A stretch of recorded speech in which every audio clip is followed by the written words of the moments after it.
থাকলেও আল্লাহকে ডাকতে হবে, না থাকলেও আল্লাহকে ডাকতে হবে। সুখে থাকলেও আল্লাহর বন্দিগি, দুঃখে থাকলেও আল্লাহর বন্দিগি। হযরত আইয়ুব আলাইহিস সালামের নাম আমরা শুনছি, কথা বলেন। 70 বছর একটানা তিনি সুখে ছিলেন, সচ্ছল ছিলেন, সম্পদশালী ছিলেন, স্বাস্থ্যবান ছিলেন। তাফসীরের মধ্যে আছে আইয়ুব নবী গোসল করতে গেলে, আইয়ুব আলাইহিস সালাম গোসল করতে গেছেন, আল্লাহ তাআলা আসমান থেকে জুরজুর করে বৃষ্টির ফুটার মতো স্বর্ণের ফড়িং, ফড়িং বুঝেননি? আগের দিনে যে আমরা ধরতাম ফড়িং, হ্যাঁ, এই ফড়িং, স্বর্ণের তৈরি ফড়িং ঝুরঝুর করে আইয়ুব নবীর সামনে পড়ছে। উনি ওনার লুঙ্গির মধ্যে এগুলো উঠাইয়া ঘরে নিয়ে রাখছে। আল্লাহ তাআলা বলছে, আইয়ুব, এতগুলো স্বর্ণের টুকরো ফড়িং ফেললাম, সবই উড়াইয়া নিলাগা, সবই তোমার, এতটি দরকার তোমার? আইয়ুব আলাইহিস সালাম বলছেন, মুনিব, আপনি দিচ্ছেন, আপনার গোলাম নিচ্ছে, আপনি বলেন শুকর আদায় করেছি কিনা সেটা বলেন। আপনার শুকর তো আদায় করি মাওলা, শুকর তো আদায় করছি। 70 বছর পরে আল্লাহ আইয়ুব নবীর সবরের পরীক্ষা নিছে, যে সুখে তো রাখলাম 70 বছর, এবার একটু সবর ধৈর্যের পরীক্ষা নেই। এবার 12 বছর কিংবা 18 বছর একটানা রোগে ফালায়া রাখছে।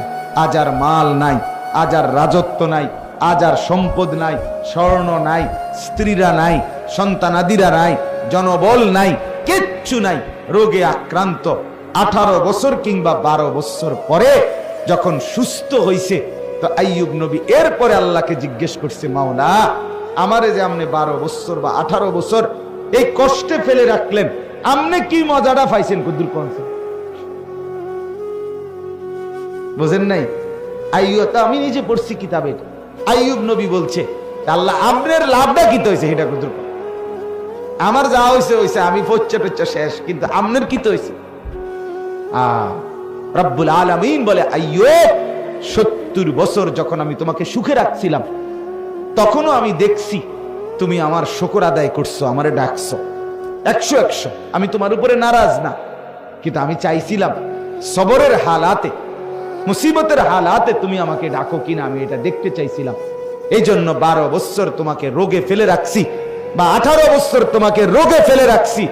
তো দেখছি 18 বছর যন্ত্রণার ভিতরেও সবর করেও তুমি ঠিকই আমাকে ডাকছো। তবে এবার শোনো আমার লাভ, আইয়ুব, 70 বছর সুখে থাকতে তুমি আমাকে যেমন ডাকছো, আল্লাহর কসম, আল্লাহ বলে, আমার জাতের কসম, আইয়ুব 18 বছর বেদনায়, যন্ত্রণায় আর রোগে আক্রান্ত হয়ে আমারে যেই ডাকছো, আমি আল্লাহ 70 বছরের সুখের ডাকের চাইতে 12 বছরের কষ্টের ডাকে মজা পাইছি বেশি। আমি আল্লাহ স্বাদ পেয়েছি। বেদনার এক এক ডাক আমার আরশে আজিম পর্যন্ত পৌঁছে গেছে। তখন তোমার কলিজা ছেঁড়া ডাক, ব্যথা ভরা ডাক। হ্যাঁ, আমার 2 মাস, আমার এই পাও ভাঙ্গে গেছিল একবার মোটরসাইকেল অ্যাক্সিডেন্টে, একবার ভাঙ্গে গেছিল এই হাড্ডি। আমি 2 মাস বিছানায় ছিলাম। 2 মাস আমারে হসপিটাল থেকে আইনা ঠিক যেই জায়গায় বসাইছে বাসায়, এই এক জায়গাতেই আমি 2 মাস ছিলাম। এখান থেকে আর নড়িও নাই, চড়িও না, পেশাব পায়খানা নামাজ সব কিছু এখানে, খানা টানা সবই এখানে, কবরের মতো এখানে, ঠিক যেন কবরে আইনা বসে, এক দূর জায়গায় যেখানে বসে।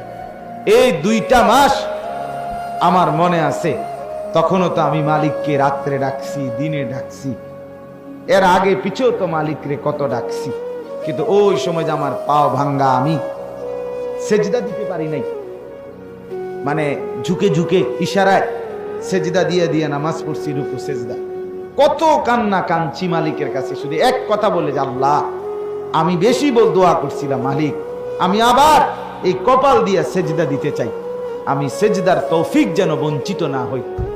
যেদিন আমি আপনার প্রথম এরপরে সেজদা দাঁড়াইয়া কপাল দিয়া দিতে পারছি 3 মাস 3.5 মাস পরে, তখন আমি সেজদা দিয়েই সালাম ফিরাইয়াই নামাজের আমার বিবি বাসায় ফোন করে বলছি, একবারে চিৎকার করে জোর আওয়াজে, যে আমি আজকে সেজদা দিতে পারছি, আলহামদুলিল্লাহ। মানে আমার খুশি লাগছে গোটা দুনিয়া জুড়ে। চাহায় আমি আমার মালিকের সেজদা দিতে পারি। তাহলে আমার বন্ধু, আল্লাহকে ডাকার মধ্যে সুখ বেশি, মজা বেশি। সুখে আছো, দুঃখে আছো, দুনিয়া ভোগ করে তুমি দুনিয়াতেই থাকতে পারতা না। আল্লাহকে নারাজ করলেও যেতে হবে, আল্লাহকে রাজি করলেও যেতে হবে, কোনো সন্দেহ নাই ভাই।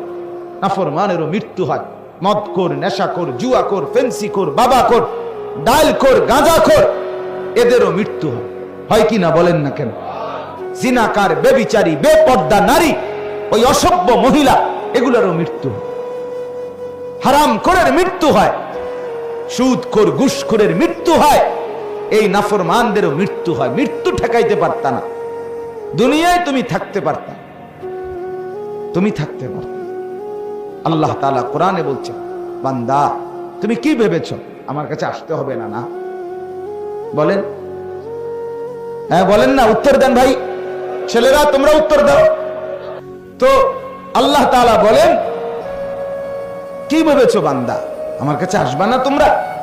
আসতেই হবে, আসতেই হবে। ডাকলেও আসবা, না ডাকলেও আসবা, মানলেও আসতে হবে, না মানলেও আসতে। তোমাকে আমি ফিরিয়ে আনবই এবং তোমার জিন্দেগি আমি দেখাবো। আহসাহুল্লাহ ওয়া নাসুহু, আল্লাহ বলেন আমি গুনে গুনে রাখছি বান্দা, তুমি ভুলে গেছো। হারাম খাইছো, হারাম করছো, তুমি মনে করছো দুনিয়াবাসী জানে না? তুমি জানে না, আমি গুনে রাখছি। রাত্রি গভীরে উলঙ্গ ছবি দেখছো, কেউ দেখে নাই? হ্যাঁ, কেউ দেখলেই কি না দেখলে কি, তোমারে যিনি ফিটবো উনি তো দেখছে। কথা বোঝেন নাই? তোমারে যিনি আসার দিব তিনি দেখছে। তোমারে যিনি জাহান্নামের আগুনের মধ্যে তালফাহু ওয়ুজুহাহুমুন নার ওয়া হুম ফিহা কালিহুন। কোরআনে আছে, আল্লাহ বলে বান্দা জাহান্নামের আগুন দুনিয়ার মাছ যেভাবে উত্তপ্ত তেলের মধ্যে কড়াইয়া একদিকে চাপ দিয়া ধরে তেলাপিয়া মাছ, এক পিঠে চাপ দিয়া ভালো করে ভাজি হইলে আরেক পিঠ উল্টাই এবার আরেক পিঠে চাপ দেয়। কোরআনে আছে, আল্লাহ বলে নাফরমানের চেহারা এক গাল জাহান্নামের আগুনে ফেরেশতা চাপ দিয়া ধরবে, এটা যখন ভীষণ ভাবে জ্বলবে তো এবার আরেক গাল চাপ দিয়া ধরা এটাও ভীষণ ভাবে জ্বলবে। এটা কোরআনের আয়াত। তালফাহু ওয়ুজুহাহুমুন নার, চেহারাগুলোকে জাহান্নামের আগুনের মধ্যে এভাবে চাপ দিয়ে দিয়ে ঝলসানো হয়। অহুম ফিহা কালিহুন, আল্লাহ বলেন তখন তার চেহারা অত্যন্ত কুৎসিত, জঘন্য আকৃতি ধারণ করে। আলাম তাকুন আয়াতি তুতলা আলাইকুম, আর আল্লাহর পক্ষ থেকে বলবে বান্দা আমার কোরআন, আমার আয়াত, আমার হুকুম, আমার বিধান কি তোমার কাছে বলা হয় নাই? বলা হয় নাই? ফাকুনতুম বিহা তুকাদ্দিবুন, তুমি তো বারবার মিথ্যা মনে করছো।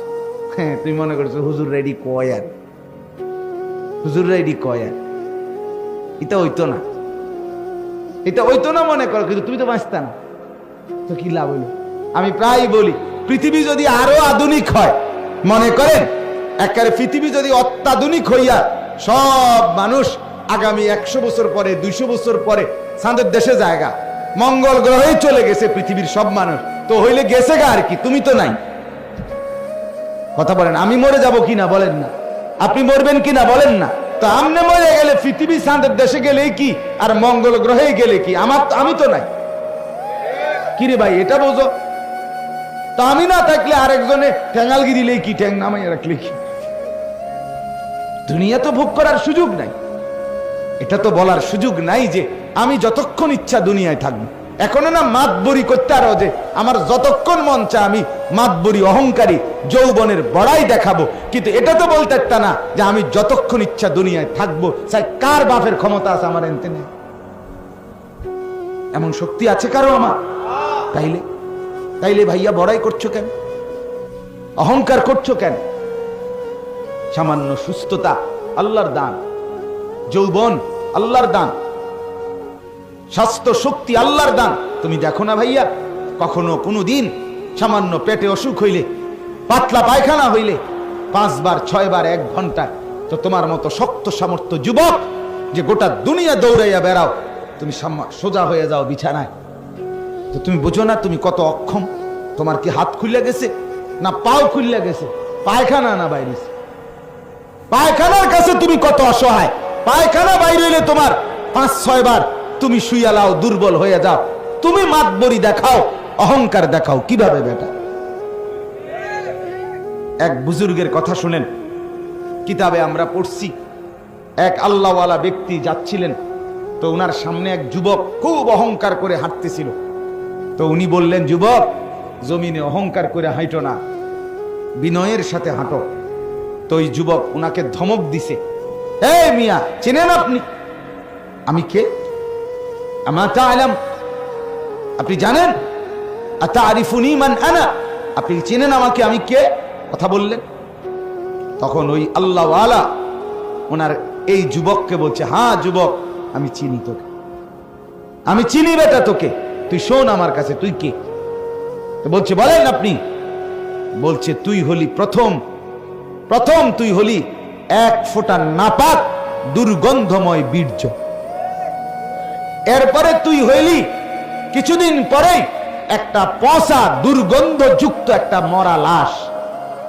আর মাঝখানে এখন তোর পেটের মধ্যে আছে কিছু পায়খানা। এই হলি তুই। তোর শুরুটাও ছিল নাপাক, এখনো তোর পেটে আছে নাপাক। তুই অচিরেই একটা পচা দুর্গন্ধযুক্ত লাশ হয়ে পড়ে থাকবি। এই হলো তোর পরিচয়। কিতাবে লিখছে, যুবক তখন মাথা নোয়ায়, হায়, সে তো আমার আত্মপরিচয় বলে দিল। অহংকার কিসের ভাইয়া? আলাইসা ফি জাহান্নামা মাসওয়াল লিল মুতাকাব্বিরিন, আল্লাহ তাআলা বলেন, জাহান্নাম অহংকারীদের নিকৃষ্ট ঠিকানা। প্রত্যেকটা গুনাহ অহংকার। বাতারুল হক, নবীজি বলছেন অহংকার কাকে বলে? নবীজি বলছে বাতারুল হক, হককে গ্রহণ করতে অস্বীকার করা, আল্লাহর হুকুম রাসূলের তরিকা মানতে অস্বীকৃতি করা, এটাই অহংকার। আর আল্লাহ বলছে অহংকারের ঠিকানা, গন্তব্য জাহান্নাম। জাহান্নাম ওয়া গামতুন নাস। আর 2 নাম্বার অহংকার হলো অপরকে তুচ্ছ-তাচ্ছিল্য করা, নিজেকে বড় মনে করে। 1 নাম্বার হলো হক মানতে অস্বীকার। এখন নামাজের ওয়াক্ত, আজান হচ্ছে, আল্লাহ ডাকছে, হাইয়া আলাস সালাহ, বান্দা তোকে আমি বানিয়েছি, তোকে আমি ডাকছি, তুই বললা না আমি যাব না। আল্লাহ বলে, ঠিক আছে অহংকারী, আমি এর পরিণতি দেখাই দেবো। তুমি ভাত খাইতেছ, খা, ঘুম যাবি, ঘুমও যাস, এগুলো আমি কুত্তারেও খাওয়াই, এদি কোনো আশ্চর্য না। বাদ দুগা খাইস তুই, কিন্তু আমি তোরে বুঝাম, আমি দেখবো তুই কার সামনে অহংকার করলি। আল্লাহ আমাদেরকে মাফ করে দেন। এতগুলো কথা বলার এবার উদ্দেশ্য কি? এটাই আমার শেষ অংশ বয়ানের। এতগুলো কথা বলার উদ্দেশ্য হলো, যুবক, বাপ, মুরব্বী, পর্দার আড়ালের মা বোন, সবার কাছে অনুরোধ, নিজের জীবন গুনার উপরে জমিয়ে রাখা ঠিক না।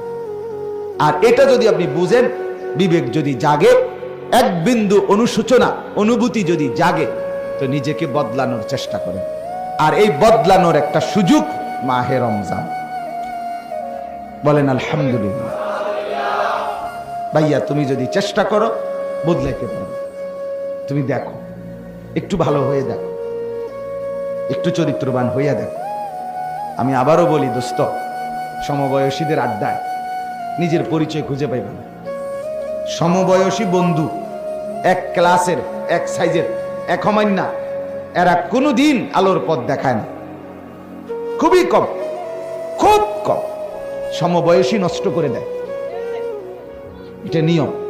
এই জন্যই সর্বযুগে আল্লাহ তাআলার নিজাম যে ওয়াত্তাবি' সাবিলা মান আনাবা ইলাইয়া, আল্লাহ নিজে বলছে আমার বান্দা অনুসরণ করো তাকে। আমি আল্লাহর দিকে ঝুঁকে আছে, যে আমার বন্দেগী যে করছে, তোমার চাইতে বড়, তোমার চাইতে আল্লাহওয়ালা, তোমার চাইতে মুত্তাকি, তোমার চাইতে ভালো নামাজি, তোমার চাইতে বেশি চরিত্রবান, তার এরকম বড় কাউকে তুমি অনুসরণ করো, তাইলেই জীবনে তুমি আলোর পথ পাইবে।